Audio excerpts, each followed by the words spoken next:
What is going on YouTube? Bringing you a brand new video today. Welcome back to the channel and I hope you are doing well. It is your West Ham versus Manchester United preview with TripleM. I wouldn't say this is the biggest of the lot. We've got Man City, we've got Leipzig, so to call this a big game would be absolutely criminal and fraudulent. However, it is a swing game. It is a game that if we lose, all hell will break loose. It's a game that if we win, we build momentum, and all of a sudden that Leipzig game and that Man City game doesn't seem so bad, simply because you know how Ole Gunnar Solskjaer does against the big teams, fam. I know we got piped by PSG, but we got piped by PSG last season at Old Trafford as well, so you know that was to be expected.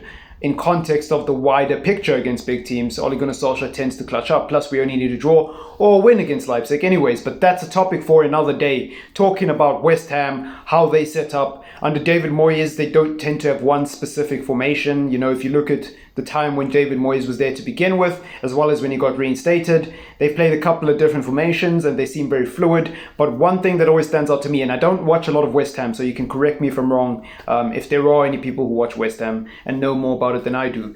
I think that they tend to play a very open and expansive style of football. Nothing too particular. They obviously do, because of the resources and the lack of good players, you're always going to have to revert to a low block. You're always going to try and nick results and close games out by stinking the place out. That's normal. That's stock standard for every mid-table Premier League team. But I think with West Ham under Moyes, they seem like a more brave team, if that makes sense. They want to play more. They want to score goals. And maybe that's changed in the last five, because in their last 5 games, they've won 3, they've lost 1, they've drawn 1, and they haven't actually conceded that many goals in that time. So maybe they've turned a corner. Maybe they've started to focus more on their defensive frailties rather than trying to score so much. And maybe it's working for them.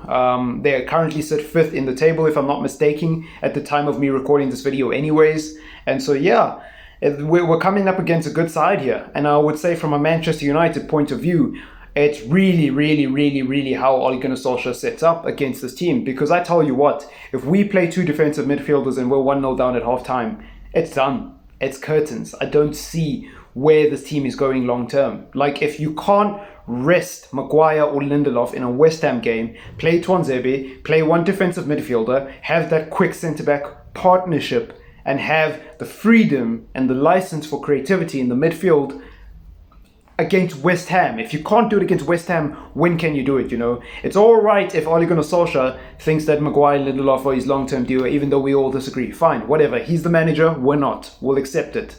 But he does it all the time. Like, even if you thought those players were good, when are you going to rest them, you know?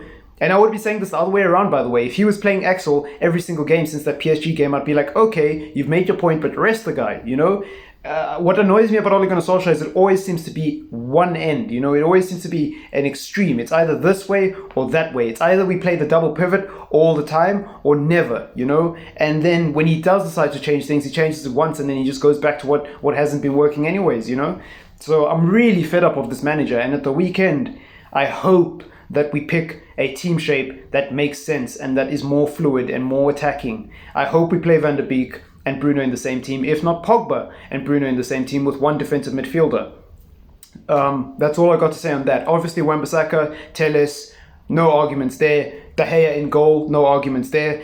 Up front, in the front 3, I think you've got some interesting debates. Cavani didn't score in the last game, so personally, I would either drop him or Martial, but play one of them down the middle, and on the left, maybe play Greenwood, or play Rashford back there, and then get Greenwood in on the right. I don't know, but for me, fam, Martial ain't working on the left, fam. You know, he had his best season at Manchester United playing in the striker. He won Player of the Year last year at Manchester United and got 20 plus goals in all competitions. Why are we dropping him for a long-head Madonna who's only been here for 5 minutes, fam? I don't get it, you know. And if we are going to drop him for the long-head Madonna, then can we please play Martial off the bench? Can Martial come off as a bench option when Cavani isn't playing well, like he didn't against PSG? Well, he played well against PSG, but he didn't put anything away, is what I'm trying to say. You know, I don't get it. I just don't get it. You know, Martial is not in form. So in order to fix that, we're going to play him in a position he hasn't played in 12 months. That doesn't make sense to me. You're compounding the issue by playing him in a completely new position. At least if he was just playing in the striker, he'd have one thing to focus on, and that's getting back into scoring form. You know, but now that he's playing on the left wing, he's deprived of chances, so he's got even less of an opportunity to rectify his bad form. On top of the fact that Cavani isn't really playing didn't really put his chances away against PSG, you know. So I don't know. You know, for me, play Cavani, play Martial, but don't play both. You know, can we please just get a proper winger playing, or somebody who's been playing there for a long time, fam? Because I don't see the point. And what if Cavani gets injured? Are we just going to stick Martial back there and then play someone else out of position? I don't get it. What is the long-term thinking behind this new phenomenon of playing Martial on the left wing? Anyways, on the right, I think you got to keep Rashford. Rashford's been playing well. He's been an absolute revelation. He's been creating a lot more. He looks like more of a traditional winger playing on that right-hand side, so I would keep him there. But yeah, nothing else to say with regards to the team sheet.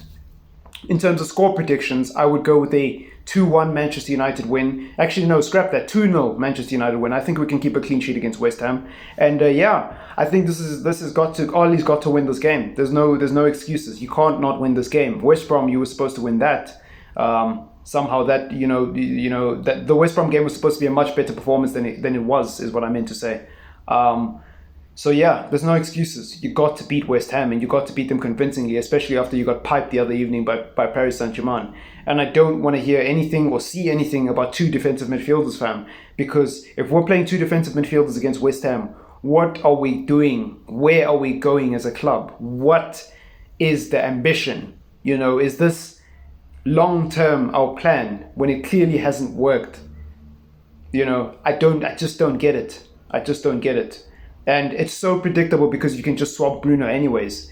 It doesn't matter who you play in the 10. Whether it's Bruno, Van der Beek, Pogba, Mata, doesn't matter. If you play one of them and there's two defensive midfielders who don't know how to give any creative ideas to, or any creative outlets rather, they just swamp the midfield. It's so predictable. If everything goes through your 10, they're just going to swamp your 10, and you're forced to do other things. And if you don't have another plan to break teams down, you're obviously going to struggle. And that's the thing with Manchester United. We don't have proper wingers, so we don't have any other outlet other than to go down the middle through Bruno. And if we play Bruno alone, it just doesn't work, especially if he has a bad game. And I don't know why Ole Gunnar Solskjaer hasn't learned this. Or maybe he has, but he just believes he has to do it because Maguire and Lindelof are the best centre-back partnership. And even though they don't work, we have to protect them because we've got nothing else. And I think it's absolute bollocks because Tuanzebe is fit.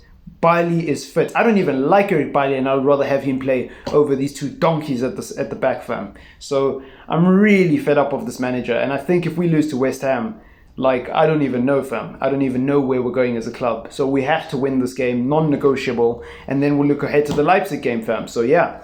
Anyways, if you did watch till the end, thank you. You're an absolute legend, and thank you for taking time out of your day to click on my video. Don't forget to hit the like, as it helps the channel grow, and it's massively important to us that you subscribe if you are new and stay for the long haul, and share the content as well if you want to help the channel grow. But it's been your boy TripleM, and hopefully we win this game. Who knows what's going to happen? Who knows what we'll play? Heck, with Ole Gunnar Solskjaer, we might just play a diamond again.